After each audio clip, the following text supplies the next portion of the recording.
จะจอดเดินเข้ามาได้เด้อทางคณะมีรถกระไดเนาะเอาไว้ที่มหาจะเดินกระเซ็นยันเข้ามาได้เด้อเจ้าทำที่กันเขาสินำผ้าห้องโตกระเซ็นเด้อเจ้าที่สองแต่เธอคือพันยาทุกอย่างต้องเอาเวลา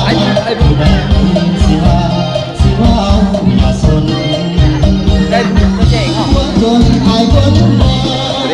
อายไม่บอกที่หัวแบบนี้พวกใหญ่อายตาบุญไปมาทุกทีย่างเจ้าลำเข็นเวทีก็มาห้องเลยก็พร้อมด้วยทุกตรงทุกตักที่ว่าบริการให้ติดตัวของเราเป็นนอกเฮ้ยมาแล้วเลยทั้งเจ้าสาวเลยครับพบเลยทั้งเจ้าบ่าวเด้อขอโทษขออภัยทุกเด็กทุกท่านนะเด้อที่ว่ามาสาผมมุ่งพึ่งนะ